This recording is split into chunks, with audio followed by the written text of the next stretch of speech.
Equilibrium क्या चीज है?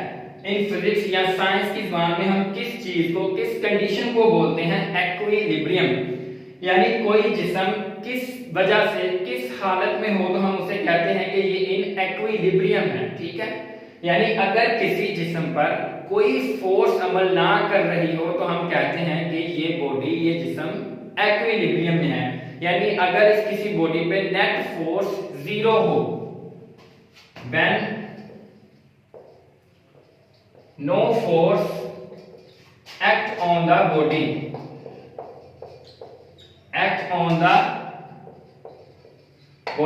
तो देन हम क्या कहते हैं कि ये बॉडी इक्विलिब्रियम में है। यानी इस पर किसी किस्म की कोई भी फोर्स अमल नहीं कर रही।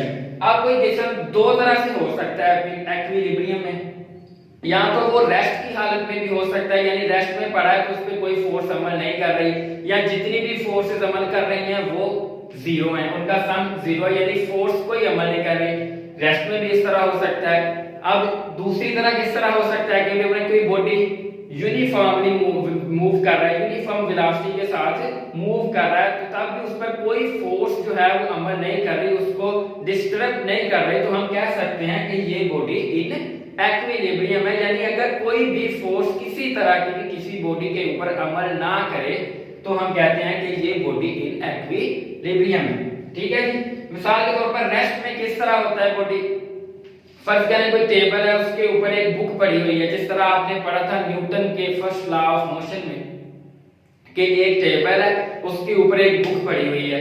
तो होता क्या है कि बुक एक फोर्स लगा रही है नीचे की तरफ, यानी वेट फोर्स है, बुक पे ऊपर लग रही है। ठीक है, और टेबल क्या कर रहा है कि बुक के ऊपर रिएक्शन के तौर पर एक फोर्स लगा रहा है। अब उसकी डायरेक्शन क्या होती है? जो बुक पड़ी है उसकी डायरेक्शन यूं होती है नीचे की तरफ, वेट फोर्स जिसे हम कहते हैं, और टेबल क्या करता है? एक ऊपर की तरफ एक रिएक्शन फोर्स लगाता है। अब ये दोनों अब फोर्सेस तो लग रही हैं बॉडी के ऊपर, लेकिन ये दोनों एक दूसरे के अपोजिट है।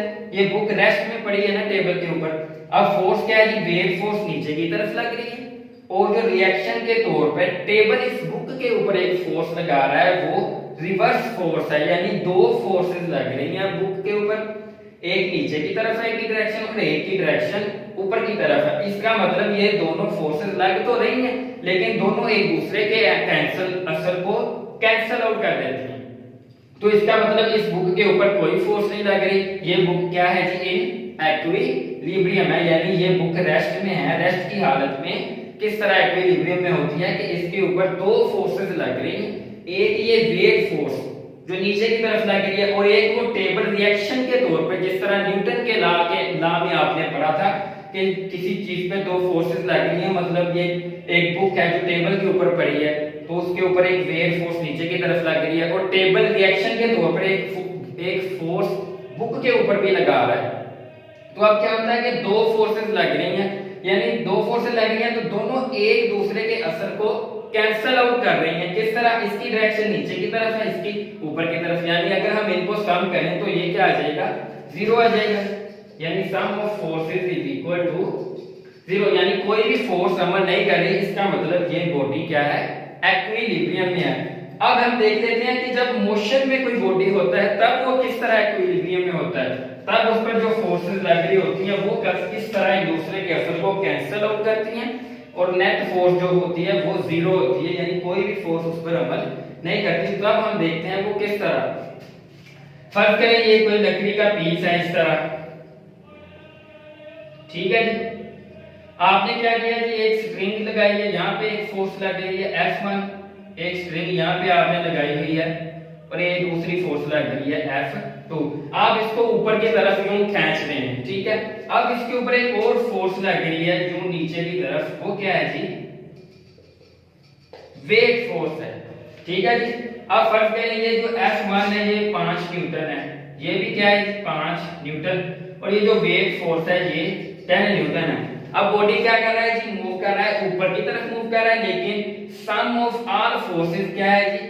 जीरो है, यानी कोई फोर्स भी अमल नहीं कर रही। अगर हम देखें तो 5 ये और 5 ये कितना हो गया?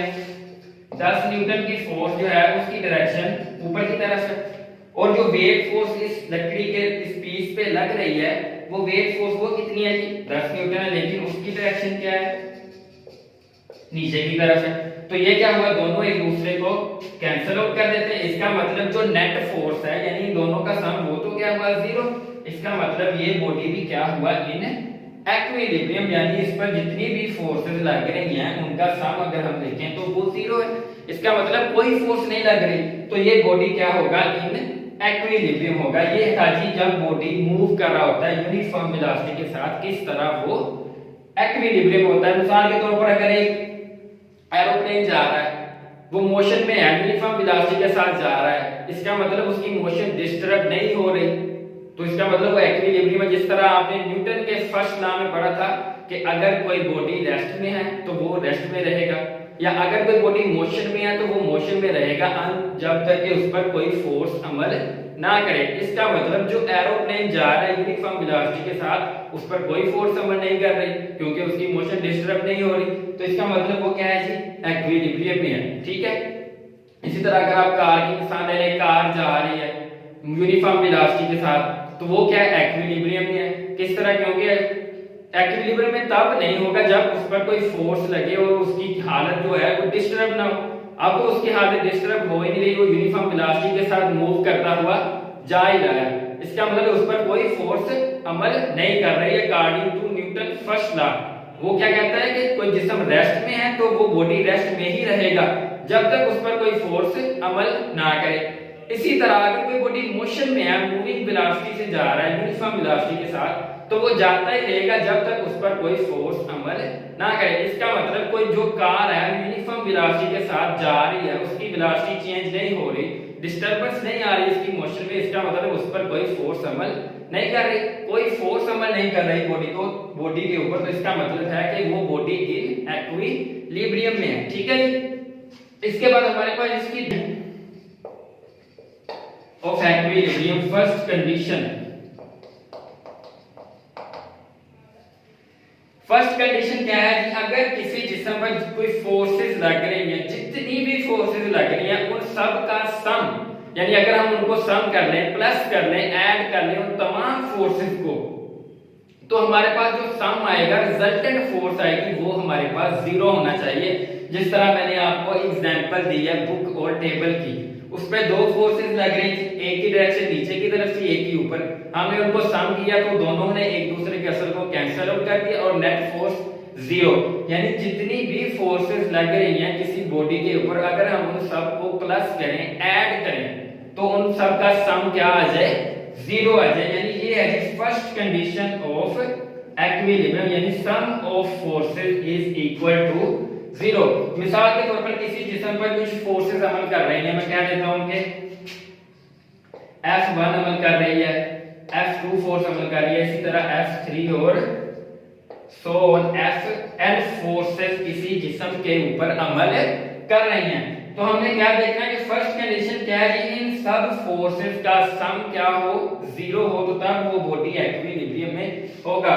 तो इसके लिए हम लिख सकते हैं कि sigma Fn is equal to 0, यानी इन तमाम फोर्सेस का सम, ये साइन होता है कि सम के लिए यूज होता है, ग्रीक वर्ड है सिग्मा से निकला है, sigma Fn is equal to 0, यानी इन तमाम फोर्सेस का सम क्या है जी 0 है। ठीक है, ये है जी फर्स्ट कंडीशन ऑफ इक्विलिब्रियम। यानी अगर कोई बॉडी इक्विलिब्रियम में होना हो हम उसे देखना चाहते हैं कि ये किस तरह इक्विलिब्रियम में होगा, तो हम क्या कहते हैं कि उस पर जितनी भी फोर्सेस लग रही हैं उनका सम 0 के इक्वल होगा तो वो बॉडी इक्विलिब्रियम में होगा। इसी तरह अगर कुछ फोर्सेस x और y प्लेन में अमल कर रही हैं, मिसाल के तौर पर F1x एक्सिस के अलोंग जो फोर्सेस अमल कर रही हैं, फिर आ गई F2x, फिर आ जाता है जी F3x and so on Fnx। इन सम फोर्सेस का सम क्या होना चाहिए 0, तो हम लिख देते हैं Fnx इज इक्वल टू 0, यानी x एक्सिस के अलोंग जितनी भी फोर्सेस हैं उनको हमने सम किया और वो किसके इक्वल है 0 के। ठीक है, इसी तरह y एक्सिस के अलोंग के लिए हम लिख सकते हैं कि F1y, इसी तरह F2y, F3y, so on Fny। अगर हम इन सब को सम करें और ये इक्वल आ जाए 0 के, तो हम कह देंगे कि बॉडी क्या है जी sigma F N Y is equal to 0। तो इसका मतलब है कि इस x एक्सिस के अलोंग जितनी फोर्सेस थी और y एक्सिस के अलोंग जितनी भी फोर्सेस थी उन सब का सम 0 है, तो हम कहेंगे कि ये बॉडी इक्विलिब्रियम में है। ठीक है जी। अब देख लेते हैं कि सेकंड कंडीशन क्या है इक्विलिब्रियम की। सेकंड कंडीशन ऑफ इक्विलिब्रियम यानी सेकंड कंडीशन क्या होनी चाहिए किसी बॉडी के इक्विलिब्रियम में होने के लिए। ठीक है जी। सेकंड कंडीशन है कि अगर किसी बॉडी के ऊपर कोई फोर्स लग रही है, दो फोर्सेस इस तरह लग रही हैं कि टार्क प्रोड्यूस हो जाता है, तो वो जो टार्क प्रोड्यूस होगा वो टार्क भी 0 के इक्वल होगा। सेकंड कंडीशन क्या है कि सिग्मा टा इज इक्वल टू 0। मिसाल के तौर पर ये कोई बॉडी है, उसके ऊपर एक फोर्स इस तरह लग रही है F और एक फोर्स यूं लग रही है। ठीक है, जो वेव की फोर्स है। अब क्या है जी, इन दोनों का लाइन ऑफ एक्शन सेम है, ये एक दूसरे के पैरेलल भी हैं। तो क्या होता है कि ये फोर्सेस लग रही हैं, अब इनका लाइन ऑफ एक्शन तो सेम है, लेकिन अगर किसी बॉडी के ऊपर इस तरह फोर्स लगे, यानी एक फोर्स यहां पे लग रही है, एक फोर्स यहां पे लग रही है, ये दोनों भी एक दूसरे के पैरेलल है, लेकिन इनका लाइन ऑफ एक्शन वो सेम नहीं है। इस तरह तो ये एक दूसरे की असर को कैंसिल आउट कर देती हैं, इनका लाइन ऑफ एक्शन सेम है, एक दूसरे के अपोजिट है, यानी फोर्स सम ऑफ फोर्स 0 आ गया, sigma F is equal to 0 आ गया।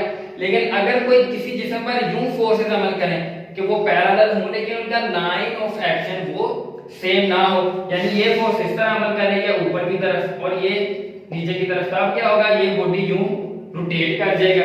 रोटेट कर जाएगा तो इसका मतलब इसमें टार्क आ जाएगा।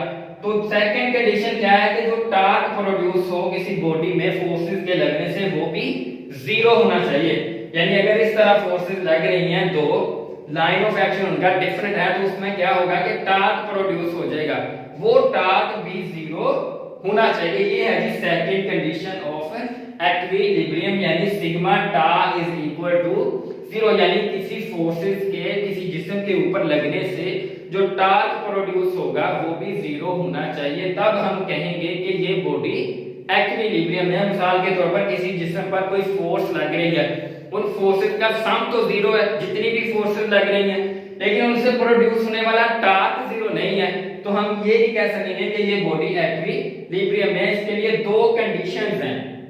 पहली क्या है जी, उसके ऊपर जितनी फोर्सेस लग रही हैं उन सब का सम 0 होना चाहिए, यानी सिग्मा, यहां पे मैं लिख देता हूं, फर्स्ट कंडीशन क्या है कि सिग्मा एफ 0, यानी किसी बॉडी के ऊपर जितनी भी 2 4 5 जितनी भी फोर्सेस लग रही हैं उन सब का सम जो है F sigma F is equal to होना चाहिए 0, तब हम कहेंगे कि ये बॉडी इक्विलिब्रियम में है। और उसके साथ साथ उन फोर्सेस से जो टार्क प्रोड्यूस होता है, जिस तरह मैंने यहाँ पे आपको बताया है, यहाँ भी फोर्सेस लग रही थी, लेकिन क्या था कि यहाँ पे टार्क प्रोड्यूस नहीं हुआ, ये दोनों फोर्सेस 0 हैं, 0 कर देती हैं, इनका सम क्या है 0, टार्क प्रोड्यूस नहीं हुआ। लेकिन यहाँ पे भी दो ही फोर्सेस लग रही हैं, लेकिन उनका लाइन ऑफ एक्शन एक दूसरे के अपोजिट है, एक दूसरे से चेंज है, तो क्या प्रोड्यूस हो गया, टार्क। इसका मतलब इस तरह भी जब टार्क प्रोड्यूस हो तो वो टार्क 0 होना चाहिए। इक्विलिब्रियम की शर्त क्या है कि सिग्मा एफ भी 0 हो, फोर्सेस जो लग रही हैं वो भी 0 हो, और उनसे प्रोड्यूस होने वाला जो टार्क है वो भी 0 हो, तो तब हम कहेंगे कि ये बॉडी इन इक्विलिब्रियम है। ये दो कंडीशन थी जी इक्विलिब्रियम की, किस तरह बॉडी जो है वो इक्विलिब्रियम में होता है। फर्स्ट क्या है कि sigma F is equal to 0, यानी जितनी फोर्सेस लग रही हैं वो 0, और जितना फोर्सेस से टार्क प्रोड्यूस हो रहा है, रोटेशन आ रही है या टार्क प्रोड्यूस हो रहा है, वो भी 0 हो। अगर इस तरह दोनों हो तो हम कहेंगे कि ये बॉडी इन इक्विलिब्रियम है। ठीक है जी, ये था जी आपका टॉपिक आज का इक्विलिब्रियम और उसकी कंडीशन।